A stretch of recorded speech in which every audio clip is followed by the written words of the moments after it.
Assalamualaikum warahmatullahi wabarakatuh. Saya Dimas Iksan akan menjelaskan tugas UTS Rekayasa Teknologi, di mana makalah yang telah saya buat adalah tentang pengembangan teknologi wireless dulu, sekarang, dan di masa mendatang. Di makalah ini saya menggunakan metode dengan mengumpulkan data serta merangkum data sehingga menjadi sedemikian rupa. Sini dijelaskan abstrak, yaitu teknologi wireless adalah suatu teknologi di mana manusia dapat berkomunikasi, koneksi baik secara langsung ataupun tidak langsung, menggunakan media udara atau lebih tepatnya frekuensi radio. Paper ini membahas secara detail sejarah perkembangan teknologi wireless, macam-macam jenis koneksi wireless, standar teknologi wireless, dan perbandingan beberapa standar teknologi wireless yang diakui dunia. Selain sejarah perkembangan teknologi wireless, penjelasan teknologi wireless yang terisi seperti ini, paper ini akan mengulas juga mengenai prediksi perkembangan teknologi wireless di masa mendatang. Ini adalah abstrak dari makalah saya. Lanjut, saya langsung ke pembahasan saja.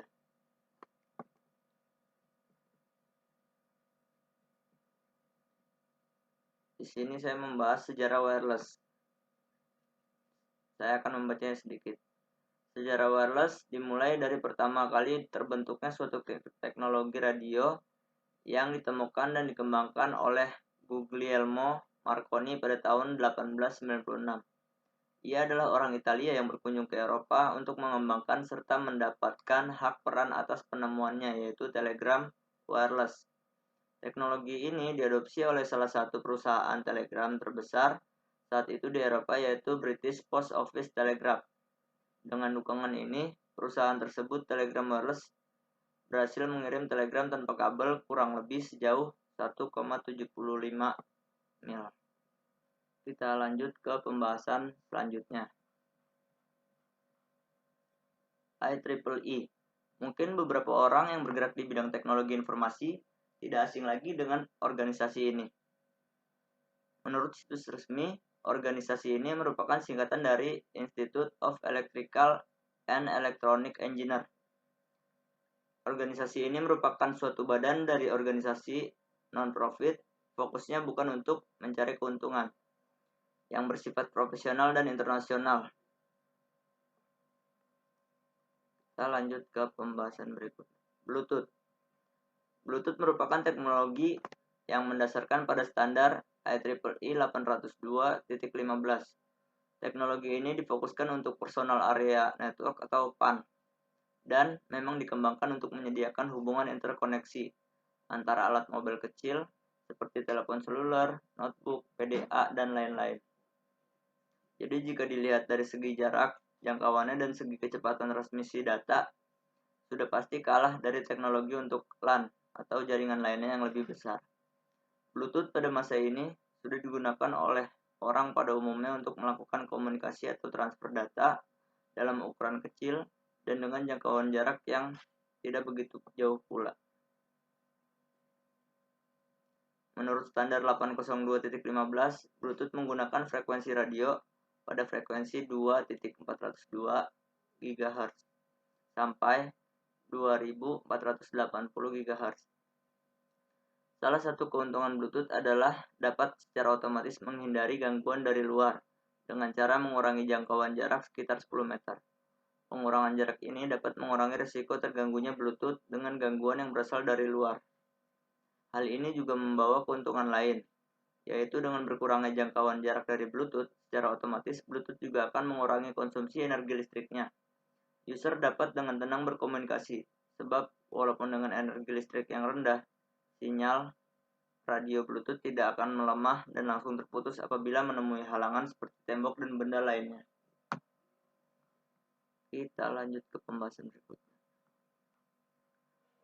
Wi-Fi. Berikut ini adalah pembahasan dari Wi-Fi secara lebih dalam.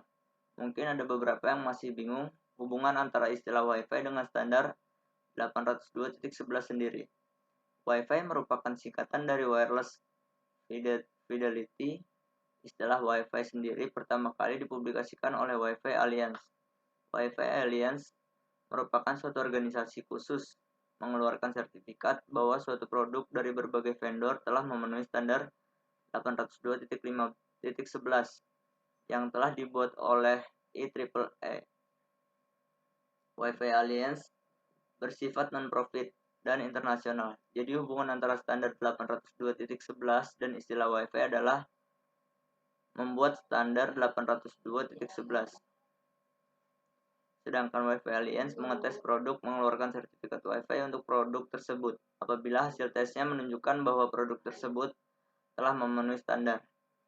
Hingga kini, sertifikat Wi-Fi yang sudah dikeluarkan oleh Wi-Fi Alliance untuk produk-produk dari berbagai macam vendor telah mencapai produk-produk yang telah mendapat sertifikat Wi-Fi mendapat tanda atau logo Wi-Fi Certified seperti gambar di bawah ini. Sering terjadi pengguna Wi-Fi tidak tahu bahwa mereka sedang berada di tengah-tengah jangkauan Wi-Fi hotspot.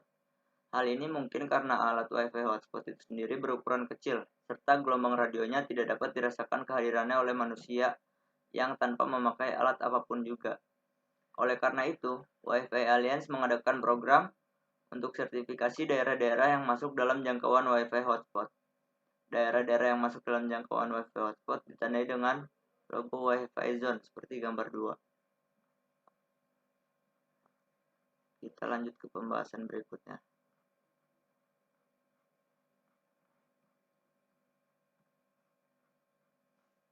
Implementasi Wi-Fi. Mungkin sudah banyak orang yang mengerti bagaimana cara menghubungkan notebook mereka dengan Wi-Fi hotspot yang ada di sekitar mereka. Tetapi mungkin baru sedikit yang mengerti cara kerja dari komunikasi yang terjadi antara notebooknya dengan Wi-Fi hotspot. Berikut ini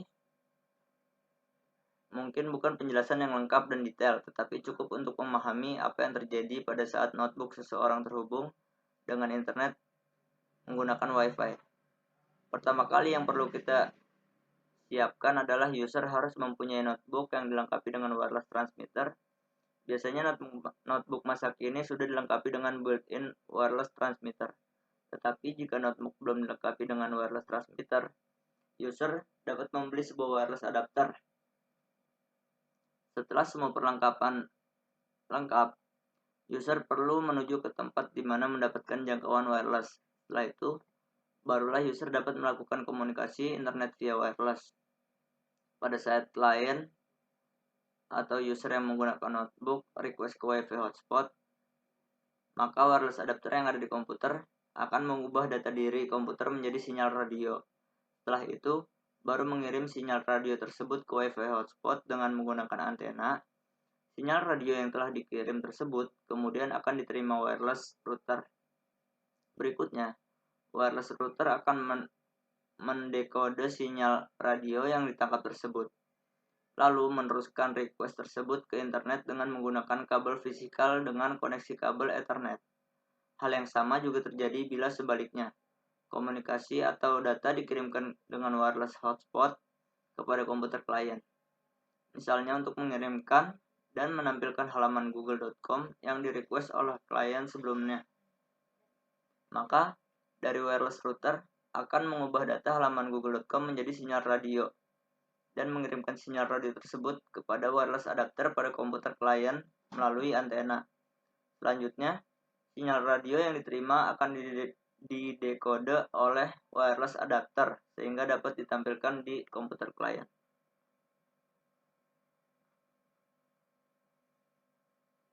Keamanan jaringan wireless pribadi. Sebagian besar pemilik jaringan rumah atau pribadi ingin agar jaringan tersebut aman dari akses-akses pihak luar yang tidak berkepentingan. Apabila wireless router user diset menjadi public, semua orang mempunyai wireless adapter akan dapat masuk ke jaringan user. Beberapa metode yang dapat user implementasikan untuk menjaga jaringan wireless pribadinya aman dari pihak yang tidak berkepentingan antara lain adalah Word Equivalency Privacy, Wi-Fi Protect Access, Media Access Control. Itu adalah hal yang terpenting untuk keamanan jaringan wireless pribadi. WiMAX merupakan singkatan dari Worldwide Interoperability Interoperability for Microwave Access merupakan solusi wireless Metropolitan Area Network. WiMAX ini merupakan teknologi yang berbasiskan pada standar yang telah ditetapkan oleh IEEE, yaitu 802.16. Karakteristik dari WiMAX sendiri antara lain adalah layanan broadband berkecepatan tinggi. Layanannya menyeluruh dengan kecepatan transmisi yang ada. Teknologi wireless atau sering disebut dengan teknologi tanpa kabel akan sangat jauh lebih baik dibandingkan dengan teknologi yang menggunakan kabel, karena akan lebih murah karena tidak perlu membayar keperluan kabel dan sebagainya. Jangkauan yang sangat luas seperti pada telepon seluler zaman sekarang, perbedaan jangkauan yang sangat jauh apabila dibandingkan dengan WiFi hotspot. Implementasi WiMAX. Jika dibandingkan dengan WiFi, WiMAX mempunyai jangkauan yang lebih luas, melayani transmisi data dengan kecepatan yang lebih tinggi, dan untuk jumlah user yang banyak. Tujuan dibuatnya WiMAX tidak lain adalah untuk dapat menjangkau daerah-daerah yang selama ini masih belum pernah terjamah dengan koneksi internet.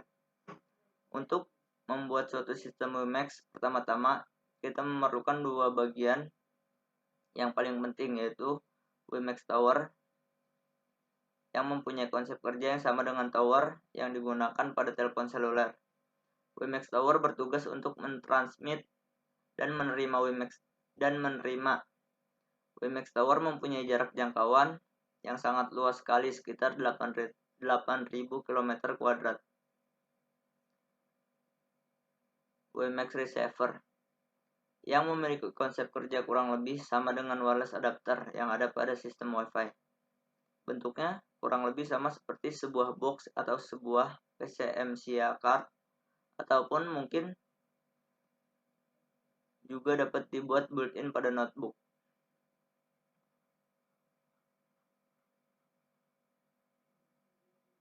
Teknologi wireless untuk masa depan. Teknologi wireless menurut A.I. Zayed, salah satu orang berpengaruh di bidang teknologi wireless pada perusahaan Nortel Network, akan masih terus berkembang dengan cepatnya. Hal ini dikemukakan oleh Nortel, teknologi jurnal di mana kebutuhan akan akses informasi yang semakin meningkat. Kebutuhan akan informasi akan meningkat dengan pesat dan dibutuhkan untuk berbagai macam aktivitas yang terdengar sederhana, tapi memerlukan bandwidth dan kualitas yang semakin tinggi. Aktivitas tersebut antara lain datang dari mobile device, gaming, video streaming, musik streaming, mail, dan tidak terkecuali untuk dunia pendidikan, untuk pencarian berbagai informasi atau pengetahuan.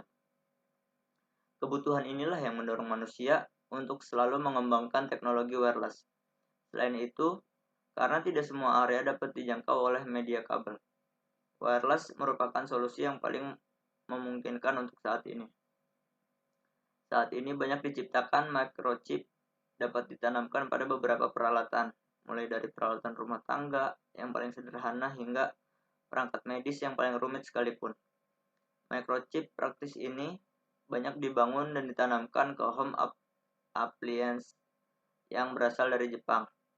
Chip ini berjalan di atas operating system yang dikembangkan oleh salah satu perusahaan elektronik di Jepang dan dinamakan Tron.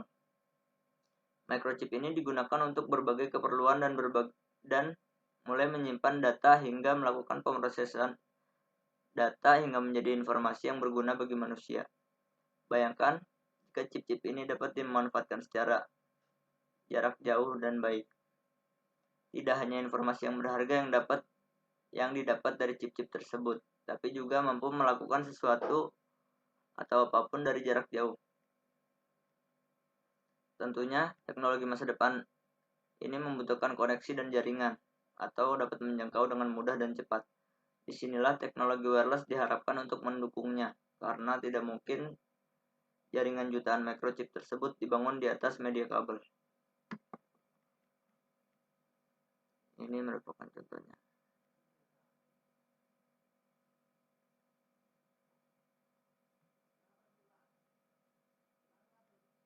Sekian dari saya. Terima kasih. Wassalamualaikum warahmatullahi wabarakatuh.